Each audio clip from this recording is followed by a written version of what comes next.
مكذبين انطلقوا إلى ما كنتم به تكذبون انطلقوا إلى ظل ذي 3 شعب لا ظليل ولا يغني من اللهب إنها ترمي بشرر كالقصر كأنه جمالة صفر ويل يومئذ للمكذبين هذا يوم لا ينطقون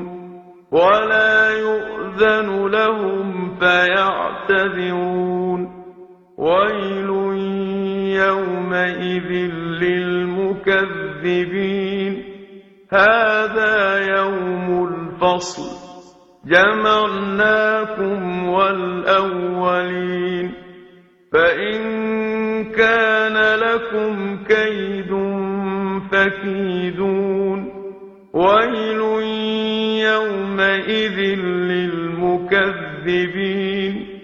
إن المتقين في ظلال وعيون وفواكه مما يشتهون كلوا واشربوا هنيئا بما كنتم تعملون إنا كذلك نجزي المحسنين ويل يومئذ للمكذبين كلوا وتمتعوا قليلا إنكم مجرمون ويل يومئذ للمكذبين وإذا قيل لهم اركعوا لا يركعون ويل يومئذ للمكذبين فبأي حديث بعده يؤمنون صدق الله العظيم.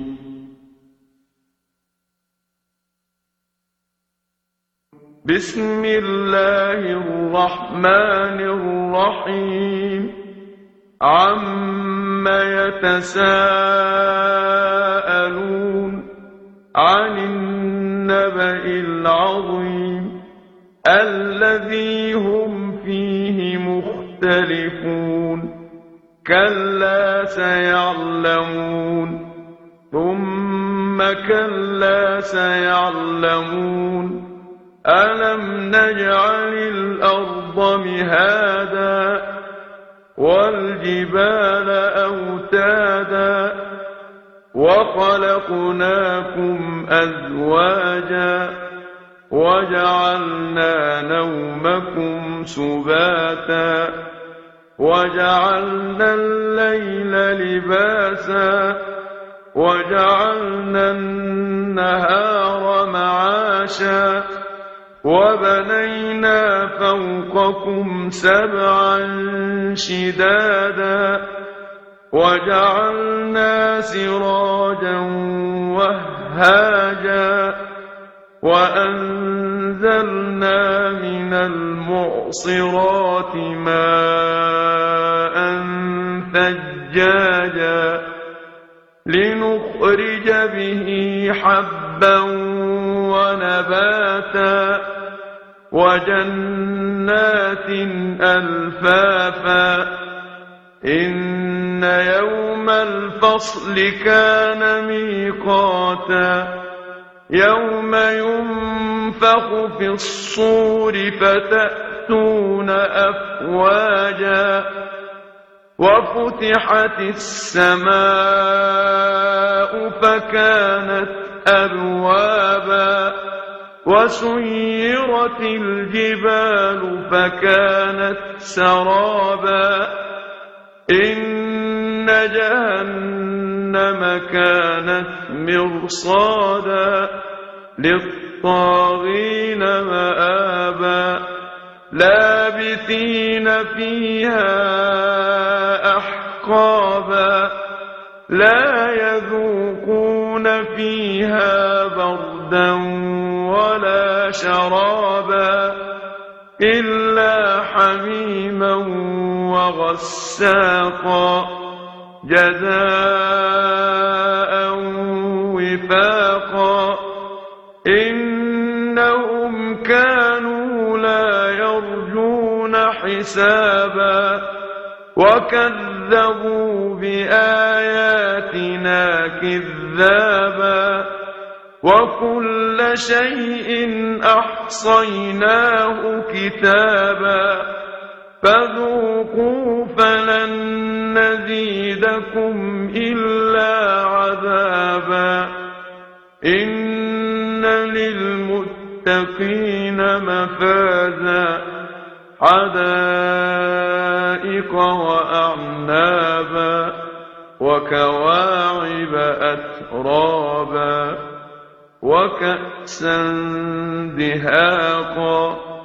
لا يسمعون فيها لغوا ولا كذابا جزاء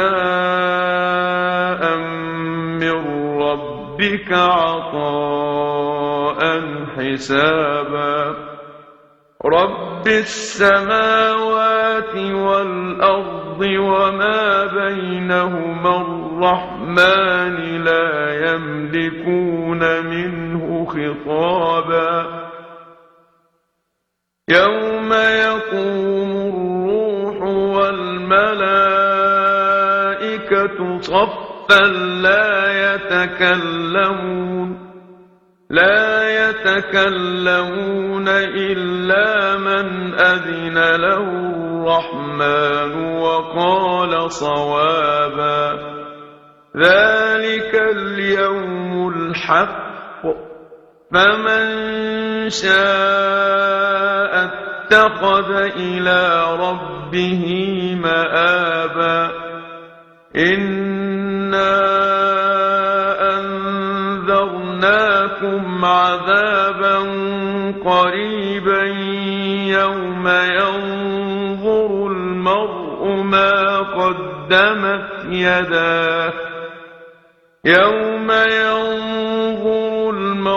ما قدمت يداه ويقول الكافر يا ليتني كنت ترابا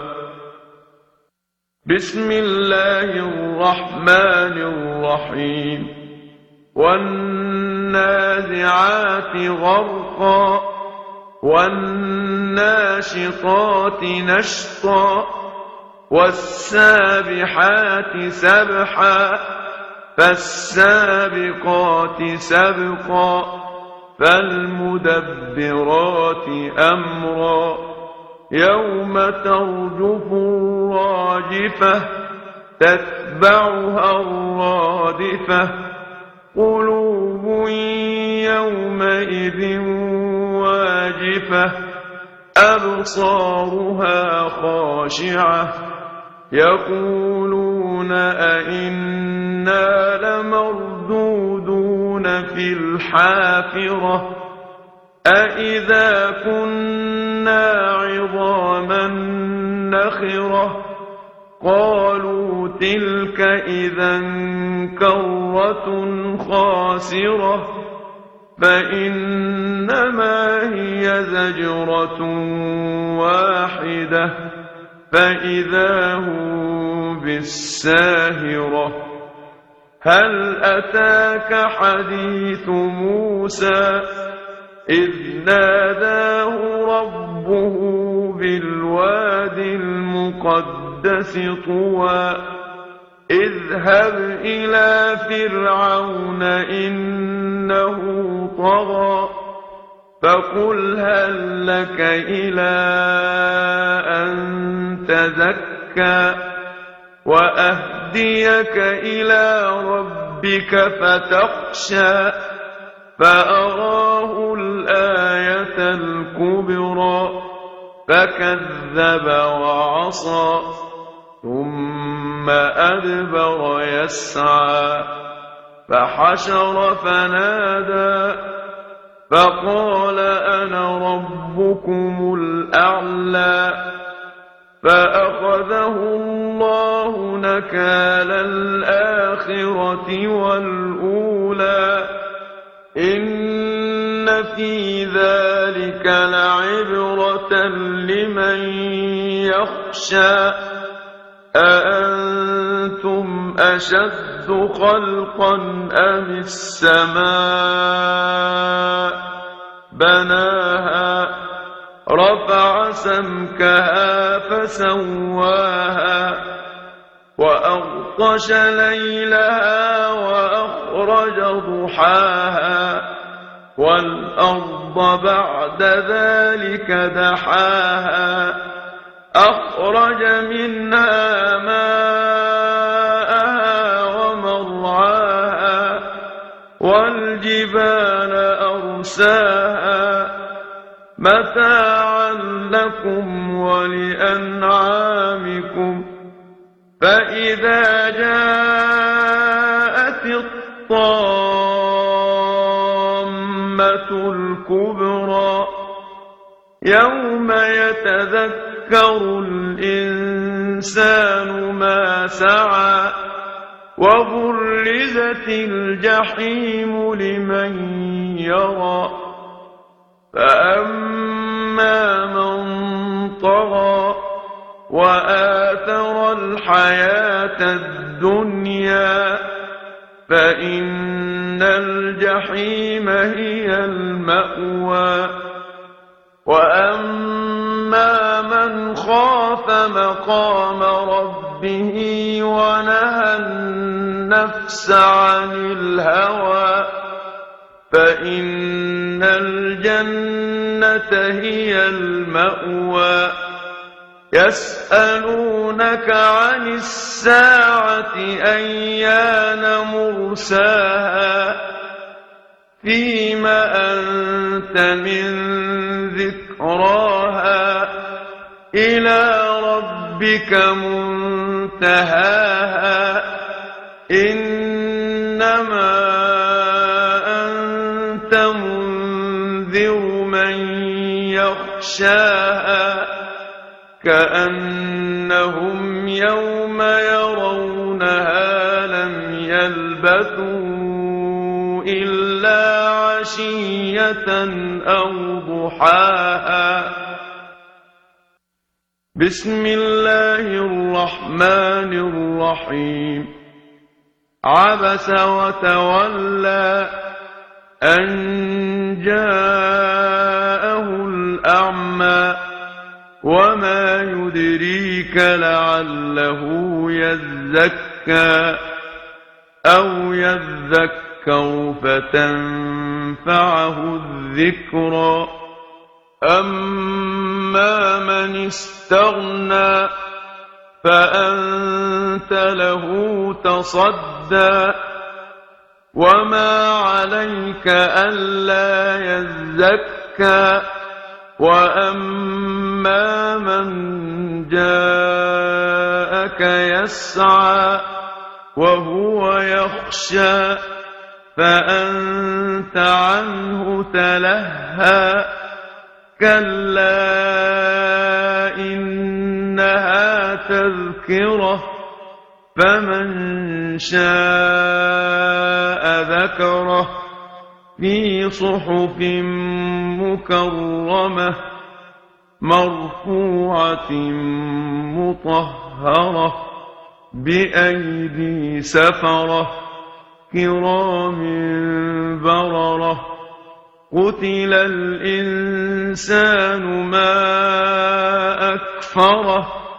من أي شيء خلقه من نطفة خلقه فقدره ثم السبيل يسره ثم أماته فأقبره ثم إذا شاء أنشره كلا لما يقض ما أمره